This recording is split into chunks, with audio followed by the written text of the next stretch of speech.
አመሰግን ነበር። ሳምንቱን በጣም አነጋጋሪ የነበረው አሳዛኙ ኦፕሲ ስትደበደብ የሚያሳየው ምስል ተከትሎ ብዙዎችን አሳዝነዋል። ይህም ተከትሎ ኑቲ ዳሎል ቤቷ ድረስ በመሄድ ከእናቷና ከልጅቷ ጋር መነጋገሩ ይታወሳል። በዚህም እናቷ ያላባት ልጃቸው እንዳሳደጓት አባቷ ገና የ6 ወር እርጉዝ እያሉ እንደሞተ 15 ዓመት እስኪሞላ ድረስ ለ15 ዓመታት በእጃቸው ልብስ በማጠብ 9ኛ ክፍል እንዳደረሷት መግለጻቸው ይታወሳል።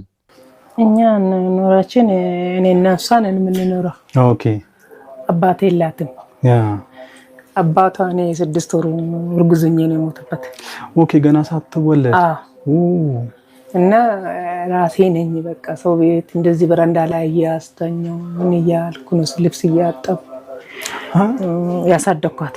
እንደዚህ በራን ልብስ ሲያጥቦ እሷን ተሸክሜ ሲሄድ ማለት ነው እንደዚህ በሚተኛበት ሰው ቤት እንደዚህ እያስተኛዋት አሳደኳት ማለት ነው።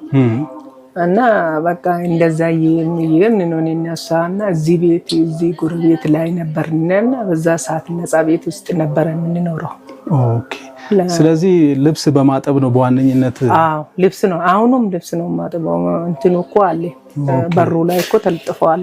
አዎ ሰው ልብስ እናጥባለን። ታዲያ ይህን ተከትሎ ኑቲ የ6 ወር ኪራይ በመክፈል እንዲሁም ካሁን በኋላ በእጃቸው ማጠብ የለባቸውም በማለት ባደረገው ጥሪና ሌሎችም ባደረጉት ርብርብ በዩኒቨርሳል ታክሲ ኤንድ ዴሊቨሪ የላውንደሪ ማሽን እንዲታገዙ ተደርገዋል። ልጅቷ ደግሞ በቀጣይነት የራስዋና የእናቷ ህይወት እንዲቀየር በማለት የራሷ ዩቲዩብ ቻናል ከፍቶ በአንድ ቀን ውስጥ ከ6000 በላይ ሰብስክራይበር ገብተዋል ማለት ነው። በእውነት ይህ ሰው በጣም ሊመሰገን ይገባዋል። አሁን ደግሞ ቢሮው ድረስ በመጥራት ዩቲዩብ የምትሰራበትን አይፎን 13 ፕሮ ማክስ በስጦታ መልክ ሰጥቶባታል። ዛሬ ኦፕሲን ሰርፕራይዝ ልናደርጋት ነው። አይፎን 13 ፕሮ ገዝቼ ልሰጣት ነው። እንግዲህ ትላንትና እንደምታውቁት ዩቲዩብ ቻናል ከፍቼላት በአንዴ ከ6000 ሰው በላይ ሰብስክራይብ አድርጓል። እናም እንግዲህ ዩቲዩብ ላይ በደንብ እንድሰራ ዛሬ አይፎን 13 ፕሮ መሰጣት ነው የሚሆነው። እቺኛዋ ስልክ የሴቶች ስልክ ነች። እንዴት ነው ታምራለች። ስልክ ማለት በትክክል ከተጠቀምሽው ሐሳብሽን የምትገልጭበት ብዙ ተከታይ ዘመድ የምታፈሪበት ነው። እኔ አሁን ብዙ ዘመድ የለኝም፣ ነገር ግን ሶሻል ሚዲያ ላይ ሚሊዮን ዘመድ አለኝ። በምን እቺ ስልክ በመጠቀም በቃ ዝም ብዬ ስሰራ የጀመርኩት ነገር ነውና በትክክል የምትጠቀሚያት ከሆነ ትልቅ ቤተሰብ ታፈራልሻለች፣ ትልቅ ተጽዕኖ የምትፈጥሪባት ነችና እቺን አይፎን 13 ፕሮ ላንቺ በስጦታ መልክ አበርክቻለሁ ማለት ነው። ስለዚህ ዩቲዩብ ቻናልሽን በጭራሽ እንዳጥፊሽ፣ በጭራሽ በቃ ሰው ካንቺ ይጠብቃል እንድትሰሪ፣ ሁሌ እንድትመጪ ይጠብቃል። ምን አዲስ ነገር አለ ላይፍሽ ላይ እና ለሰውም ደግሞ ለሴቶች ጥንካሬ የሚሆኑ ነገሮችን ምን ይዘሽ መተሻል የሚሉ ነገሮችን ሁሌ ፖስት ማድረግ አለብሽ። እንግዲህ ልጅቷም ሆነ የኦፕሲ እናት እንደተናገሩት ወደ ትምህርት ቤትና ወደ ኳስ ትሬኒንግ በዚህ ምክንያት መሄድ ስታቋርጥ የኳስ አሰልጣኟ ቤት ድረስ በመሄድ አይዞሽ በማለት ወደ ትምህርቷና ወደ ትሬኒንግዋ እንድትመለስ እንደ ወንድምና አባት በመሆን በጣም እንዳገዛት በመግለጽ በጣም ሲያመሰግኑት ነበር። ታዲያ አሰልጣኟ አብሯት ኑቲ ጋር በመምጣት ሁኔታውን እንዲገልጾታል። ኦፕሲ አንተ ያሰለጠንካት መሃል ላይ ይሄ ነገር ተፈጠረ አይደለ?